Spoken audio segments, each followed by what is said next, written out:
Mi Barca, encuentro virtual de las pequeñas comunidades de la nueva evangelización de la Diócesis de Caldas. Un programa producido por la Vicaría de Pastoral y la Pastoral de Comunicaciones. Bienvenido.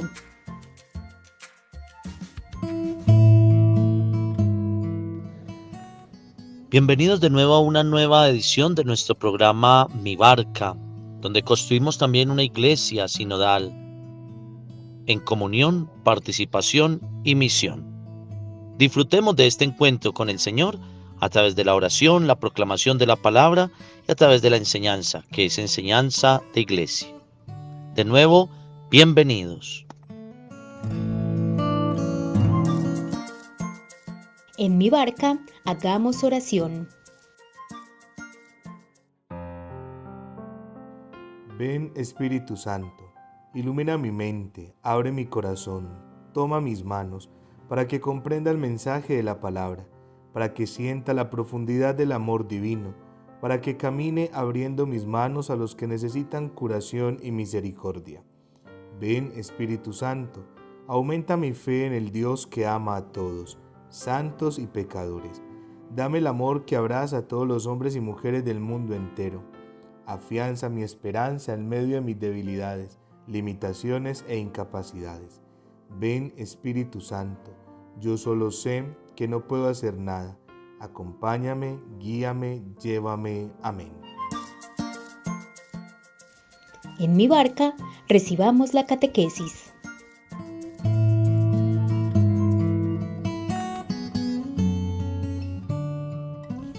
Damos gracias a Dios Padre que nos ha hecho capaces de compartir la herencia del pueblo santo en la luz.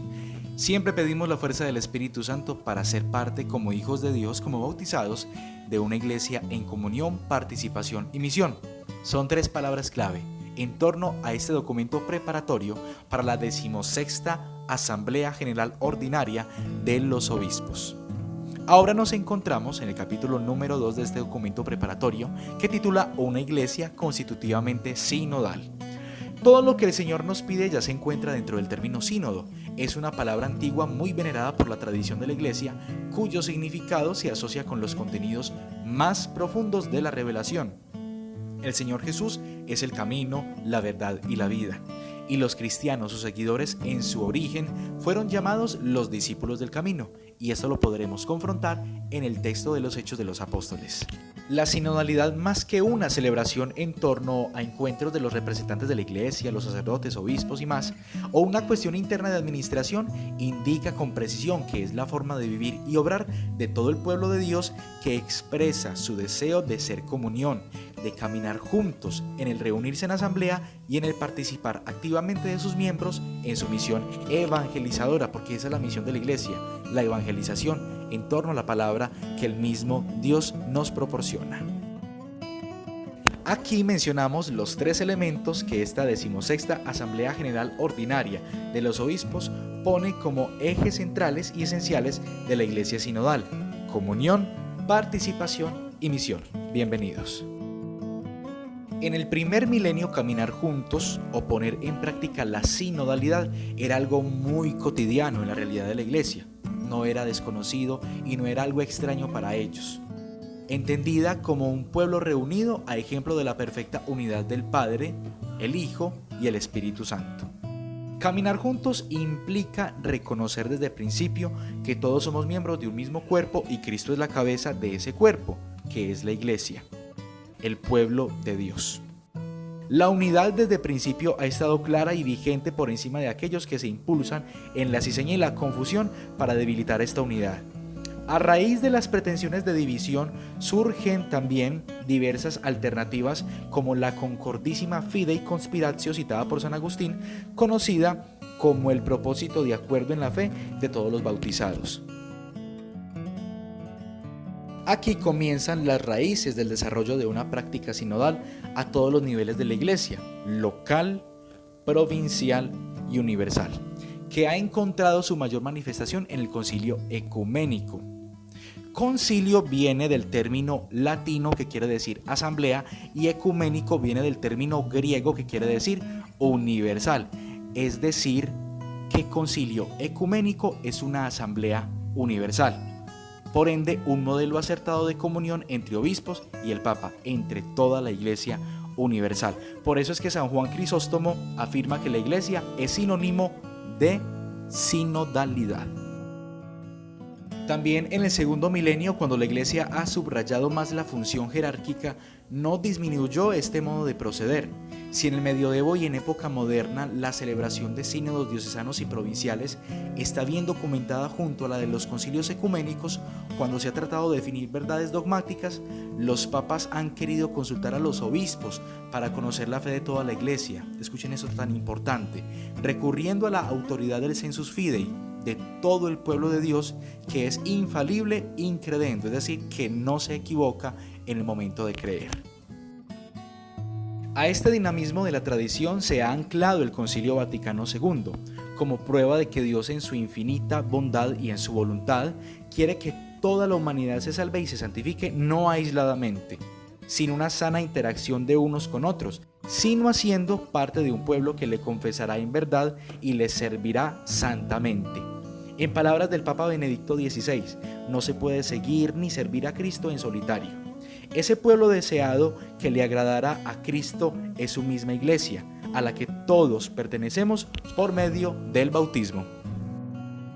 Por voluntad de Cristo, entre los bautizados, algunos han sido designados doctores, pastores y dispensadores de los misterios para los demás. Está claro que todos tenemos igualdad en la predilección de hijos de Dios y como miembros de un mismo cuerpo, cuya cabeza es Cristo, todos tenemos unas responsabilidades diversas.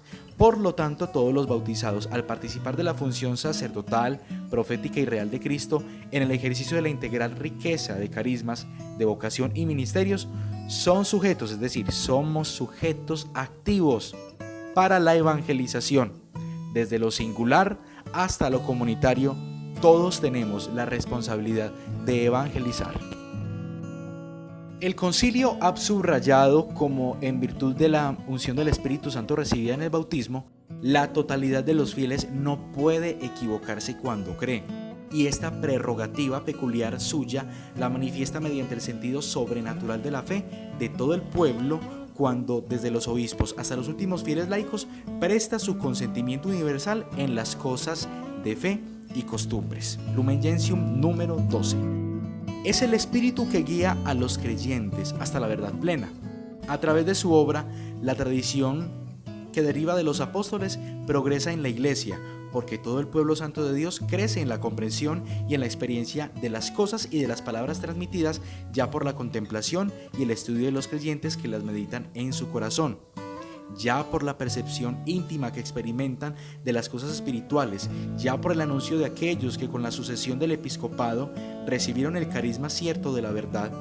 En efecto, ese pueblo reunido por sus pastores se adhiere al sacro depósito de la palabra de Dios confiado a la Iglesia, persevera constantemente en la enseñanza de los apóstoles, en la comunión fraterna, en la fracción del pan y en la oración, y así se realiza una maravillosa concordia de pastores y fieles en conservar, practicar y profesar la fe recibida.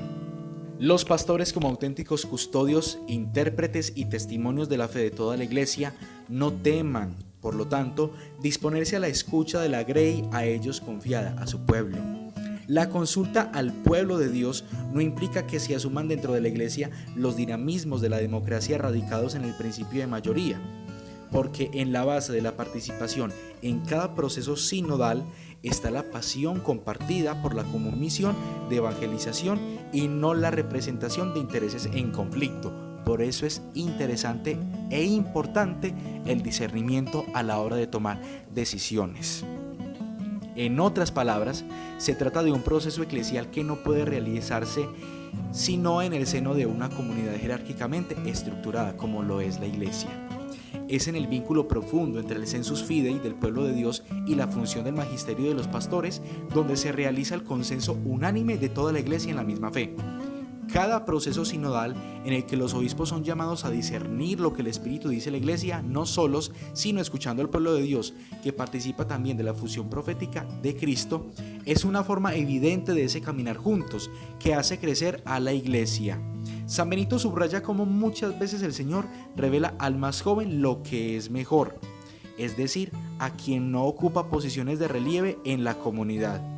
Así los obispos tengan la preocupación de alcanzar a todos para que en el desarrollo ordenado del camino sinodal se realice lo que el apóstol Pablo recomienda a la comunidad: no extingan la acción del Espíritu Santo, no desprecien las profecías, examínenlo todo y quédense con lo bueno.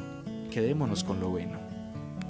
En el sentido del camino al cual todos estamos llamados consiste principalmente en descubrir el rostro y la forma de una iglesia sinodal, en la que cada uno tiene algo que aprender: pueblo fiel, colegio episcopal, obispo de Roma, uno en escucha de los otros y todos en escucha del Espíritu Santo, el Espíritu de la verdad. Para conocer lo que él dice a las iglesias, el obispo de Roma, en cuanto a principio y fundamento de la unidad de la iglesia, pide a todos los obispos y a todas las iglesias particulares en las cuales y a partir de las cuales existe la iglesia católica, una y única, que entren con confianza y audacia en el camino de la sinodalidad. En este caminar juntos, pedimos al Espíritu que nos ayude a descubrir cómo la comunión que compone la unidad en la variedad de los dones, de los carismas y de los ministerios es para la misión. Una iglesia sinodal es una iglesia en salida misionera, con las puertas abiertas. Esto incluye la llamada a profundizar las relaciones con las otras iglesias y comunidades cristianas con las que estamos unidos por el único bautismo. La perspectiva del caminar juntos, además, es todavía más amplia y abraza a toda la humanidad, con que compartimos los gozos y las esperanzas, las tristezas y las angustias. Una iglesia sinodal es un signo profético, sobre todo para una comunidad de las naciones incapaz de proponer un proyecto compartido, a través del cual conseguir el bien de todos. Practicar la sinodalidad es hoy para la iglesia el modo más evidente de ser sacramento universal de salvación, lo dice la Lumen Gentium número 48. Signo e instrumento de la unión íntima con Dios y de la unidad de todo el género humano. Lumen Gentium número 1. Así es como expresamos, como compartimos con ustedes este segundo capítulo de este documento preparatorio. Una iglesia constitutivamente sinodal. El porqué y el para qué de las cosas lo descubrimos en la medida que caminamos, en la medida en que también sabemos discernir a la luz del Espíritu Santo los signos de los tiempos. Pidamos siempre la fuerza de su Espíritu. Pidámosle a Cristo el Señor que nuestro amor siempre esté encendido para construir la iglesia ideal, para construir siempre lo mejor para los demás, y eso es evangelizar. Por una iglesia sinodal, comunión, participación y misión. Muchas gracias por su atención. Que Dios los bendiga.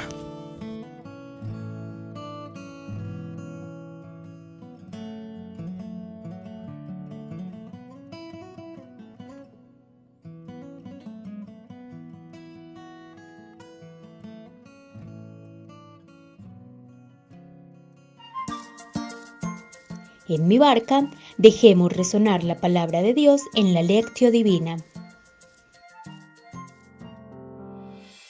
¿Qué dice el texto?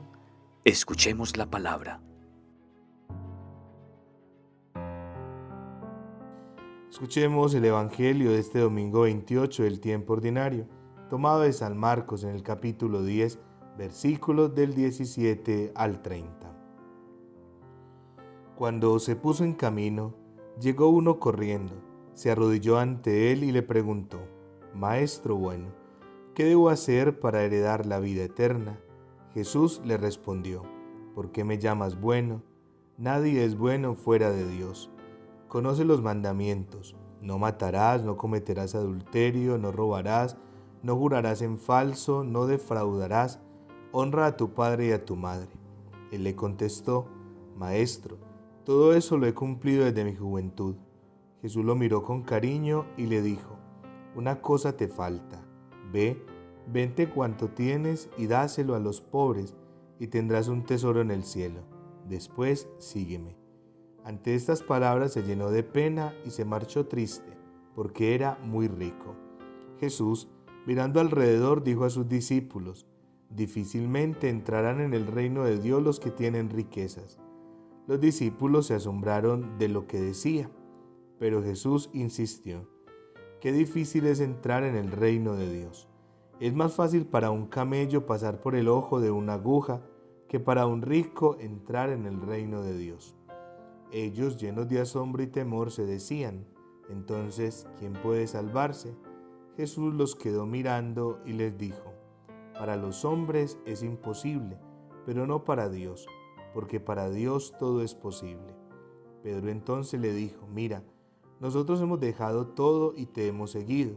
Jesús le contestó: les aseguro que todo el que deja casa o hermanos o hermanas o madre o padre o hijos o campos por mí y por la buena noticia, ha de recibir en esta vida 100 veces más en casas y hermanos y hermanas y madres e hijos y campos, en medio de las persecuciones y en el mundo futuro la vida eterna. Palabra del Señor. Gloria a ti, Señor Jesús. Dejemos resonar el mensaje. Meditemos.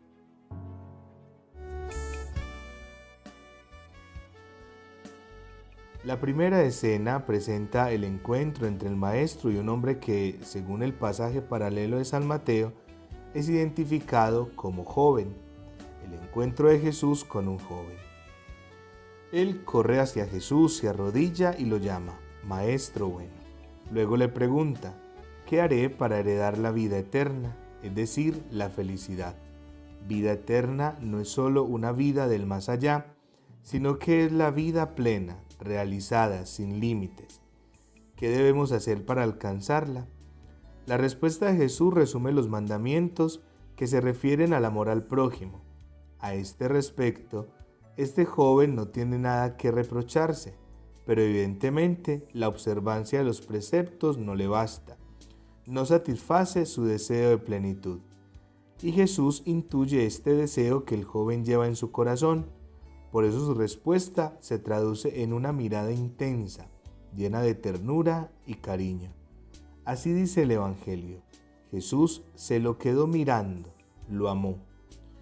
Se dio cuenta de que era un buen joven, pero Jesús comprende también cuál es el punto débil de su interlocutor y le hace una propuesta concreta: dar todos sus bienes a los pobres y seguirlo.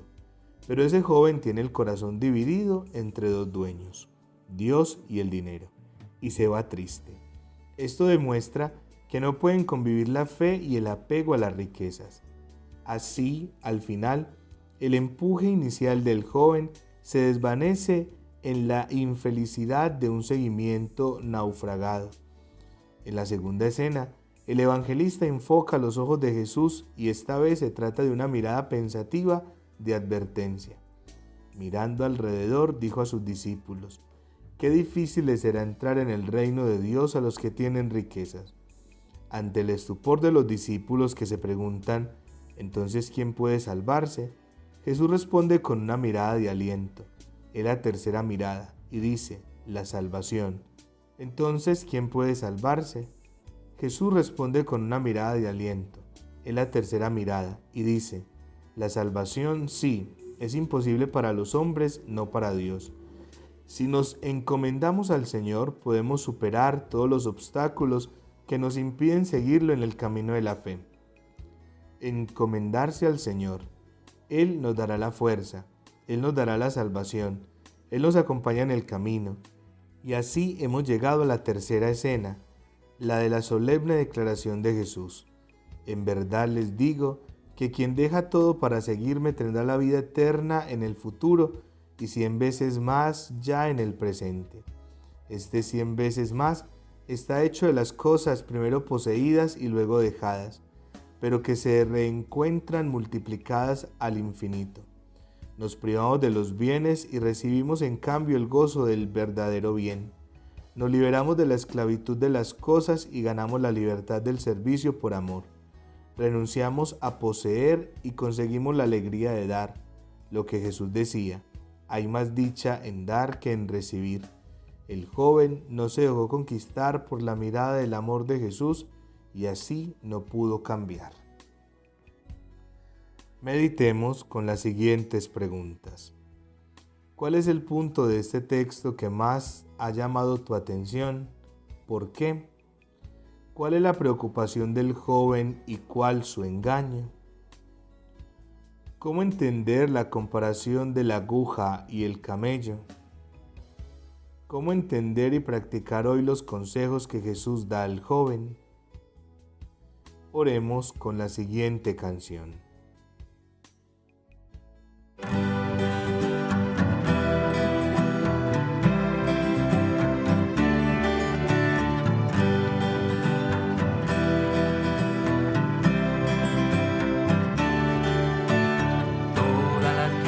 Te alabe, Señor, te alabe la luna y el sol. Toda la tierra te alabe, Señor, las estrellas te rindan loor.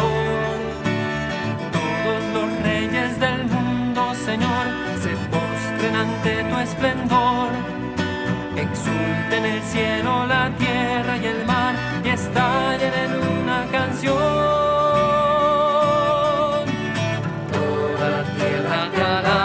Señor, te alabe la luna y el sol. Toda la tierra te alabe, Señor, las estrellas te rindan loor. Todos los reyes del mundo, Señor, se postren ante tu esplendor. Exulten el cielo, la tierra y el mar y estallen en una canción. Aleluya, aleluya. Ha llegado ya el reino de Dios, ha vencido el Cordero, ha triunfado con armas de amor. Aleluya, aleluya. Que el compromiso de esta semana brote de tu corazón después de orar y meditar con la palabra de Dios.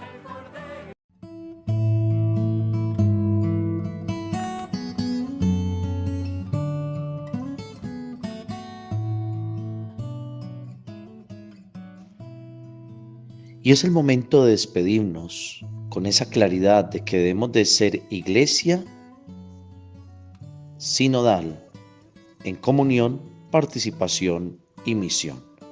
Que Dios les bendiga y que su Madre Santísima nos acompañe en nuestro caminar.